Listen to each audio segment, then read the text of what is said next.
Shri Rajaram inter college तैयारी कराकर जौनपुर। प्रिय बच्चों, ऑनलाइन कक्षा में आपका स्वागत है। और देखिए, आज हम लोग पढ़ेंगे रस और उसके अस्थाई भाव। ठीक है, रस और उसके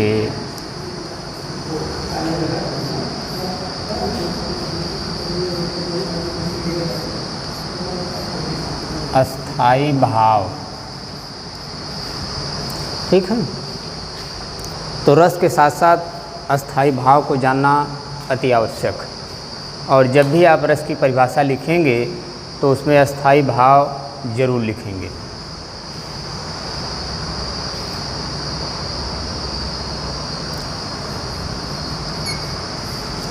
दो कॉलम बनाएंगे, एक तरफ रस, दूसरी तरफ अस्थाई भाव।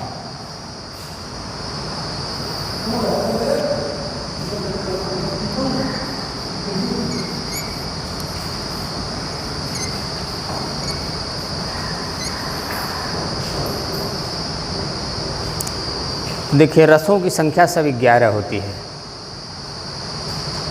पहला है श्रृंगार रस।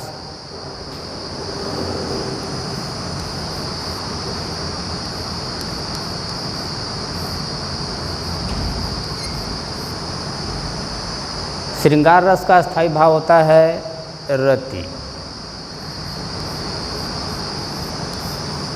या प्रेम।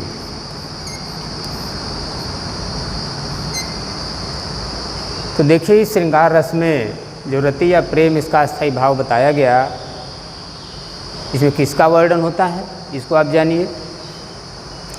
तो इसमें नायक नायिका के प्रेम का वर्णन होता है।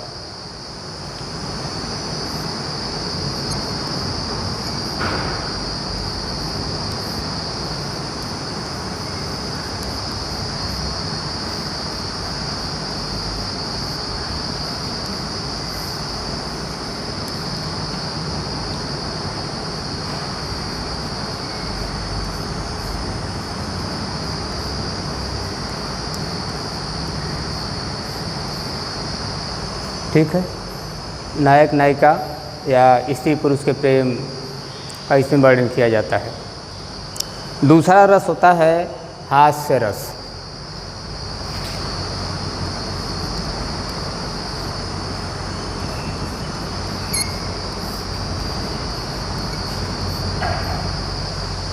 तो बच्चों, हास्य रस का अस्थाई भाव होता है हास या हंसी।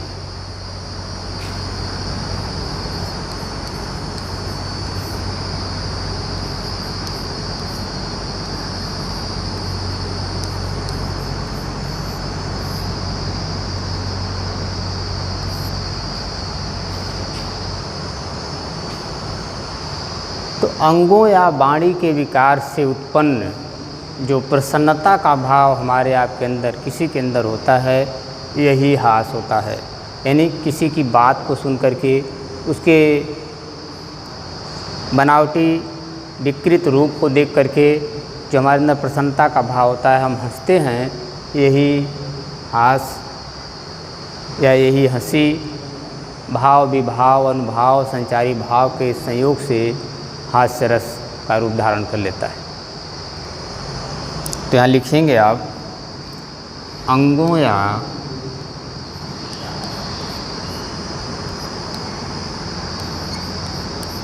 वाणी के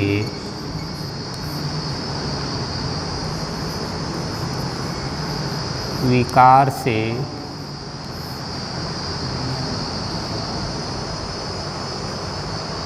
अंगों या वाणी के विकार से उत्पन्न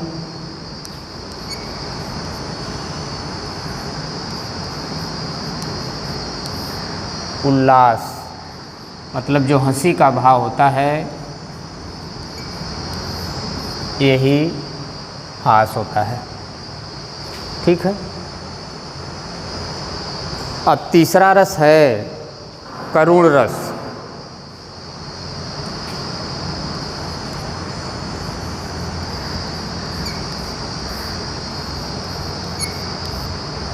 इसका स्थायी भाव होता है शोक।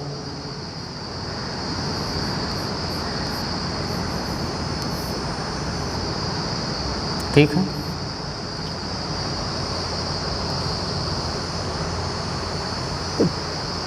इसमें देखिए किस शोक का वर्णन किया जाता है कि प्रिय के वियोग के कारण हमारे अंदर जो व्याकुलता का भाव उत्पन्न होता है, जो दुख का भाव उत्पन्न होता है, यही शोक होता है।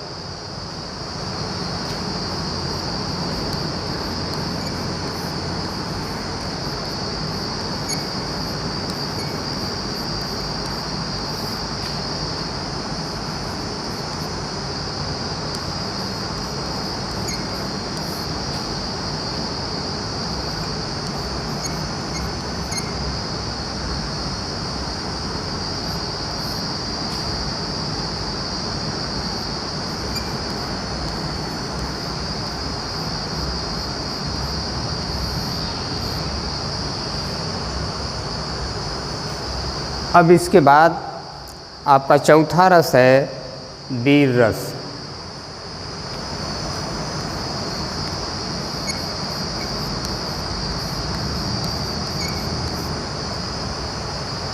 बच्चों, वीर रस का स्थायी भाव होता है उत्साह। क्या होता है? उत्साह।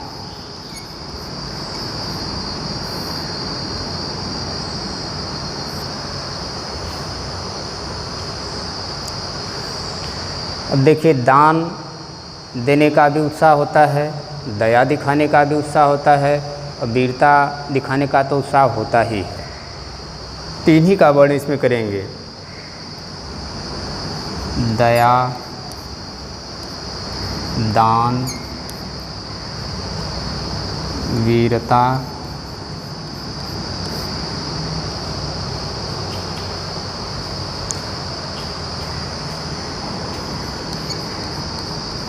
आदि को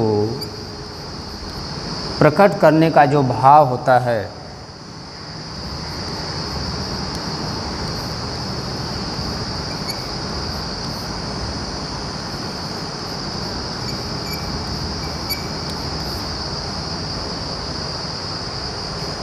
ठीक है।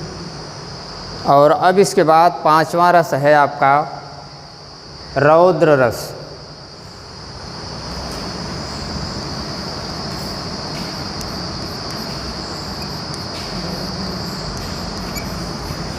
रौद्र रस का स्थायी भाव होता है क्रोध। क्या स्थायी भाव होता है? क्रोध। इसको आप गुस्सा कहते हैं, क्रोध।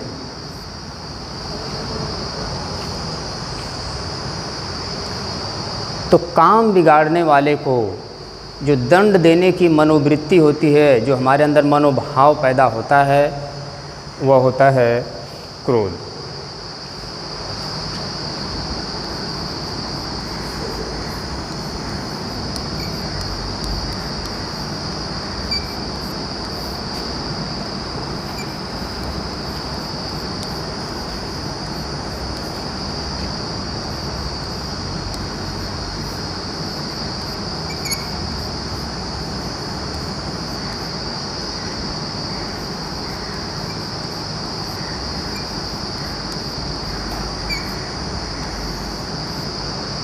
ठीक है।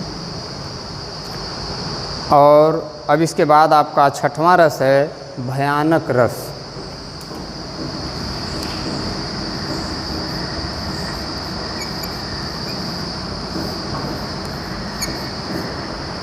तो देखिए, जैसे नाम है इसका भयानक रस, इसका भाव होता है भय।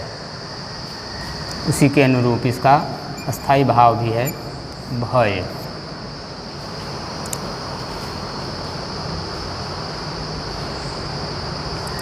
अब किस तरह के भय का वर्णन होता है?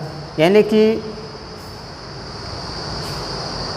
अनिष्ट कर सकने में, अनिष्ट कर सकने मतलब महा नुकसान कर सकने में, जो विनाश का भाव, अनिष्ट कर सकने में समर्थ जीव को देखकर हमारे अंदर जो व्याकुलता उत्पन्न होती है, यही होता है भय।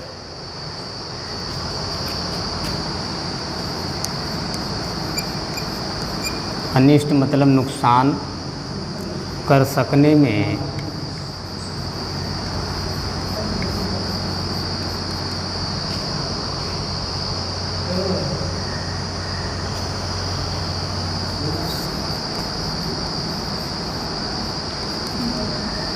अनिष्ट कर सकने में समर्थ जीव को देखकर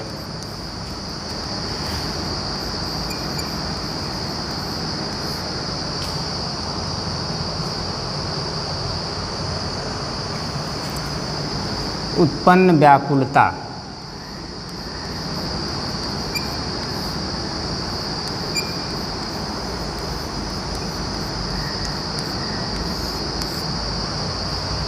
ठीक है। और सातवां रस है आपका विभत्स रस।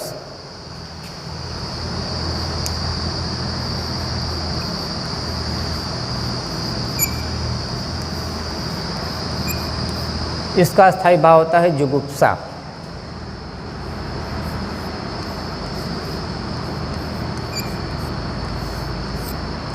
अब ये जुगुप्सा क्या है इसको समझिए।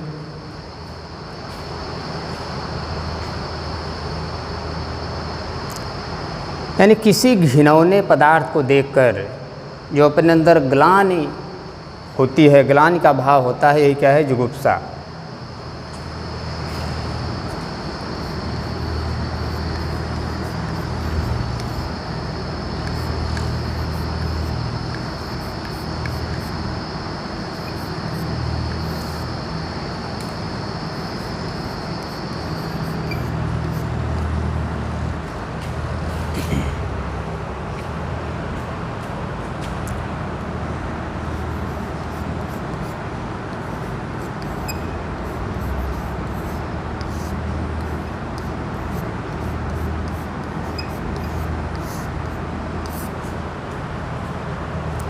और आपका आठवां रस है अद्भुत रस।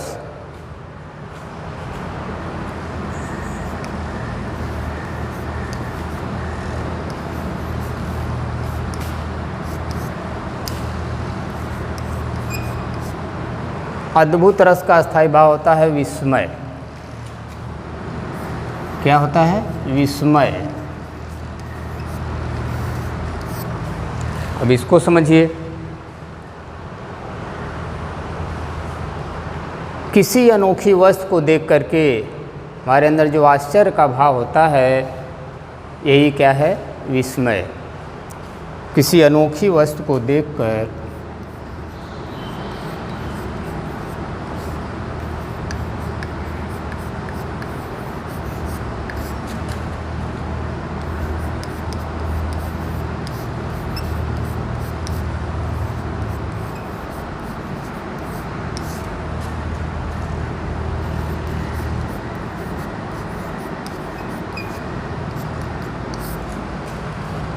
ठीक है। अब इसके बाद आपका नौवां रस है शांत रस।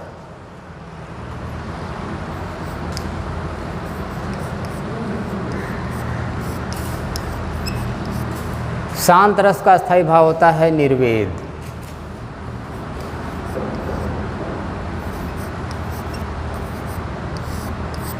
अब निर्वेद समझिए क्या है, यानी कि संसार के प्रति हमारे अंदर जो उदासीनता का भाव होता है, जो संसार से मोह भंग का भाव होता है, ये निर्वेद है।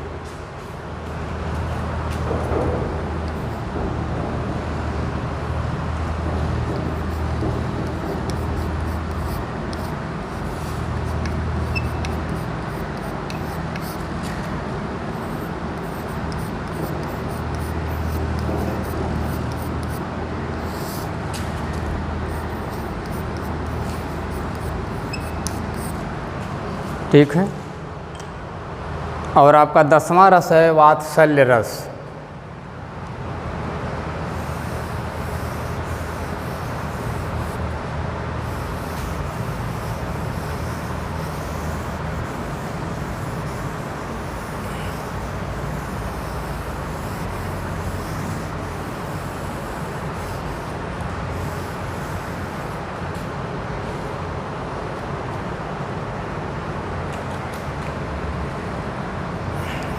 10वां क्या है? वात्सल्य रस।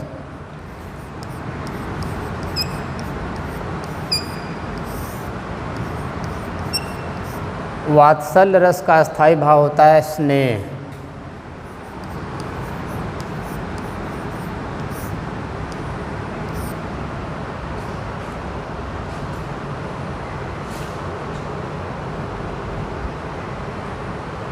तो संतान के प्रति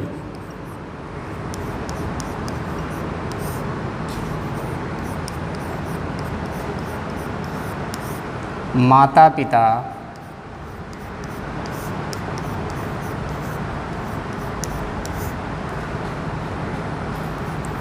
का प्रेम भाव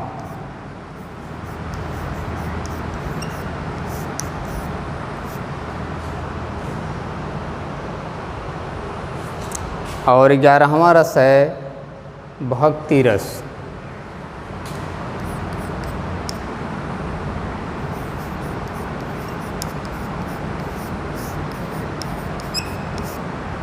भक्ति रस का स्थायी भाव होता है रति, लेकिन इसमें किस रति का वर्णन होता है इसको देखिए आप।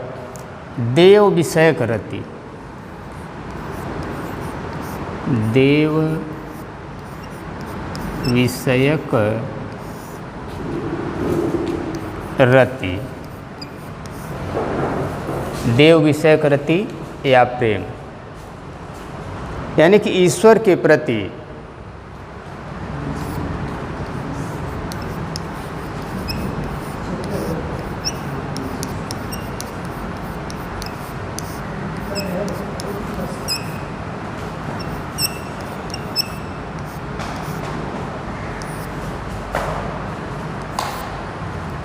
इस देव विषयक रति या प्रेम में ईश्वर के प्रति प्रेम भाव का हम वर्णन करते हैं। ठीक है, तो बच्चों यह रहा आपका रस और उसका स्थायी भाव। ध्यान दीजिए बातों पर। जब भी आप रस की परिभाषा लिखेंगे तो उसके स्थायी भाव को आप अवश्य लिखेंगे और निश्चित रूप से उसको जानते भी रहेंगे अच्छी तरह से। जब अस्थायी भाव का वर्णन अगर आप नहीं करेंगे तो परिभाषा एक तरह से अधूरी मानी जाती है। इसलिए रस के साथ साथ उसके अस्थायी भाव को निश्चित रूप से आपको ध्यान में रखना चाहिए।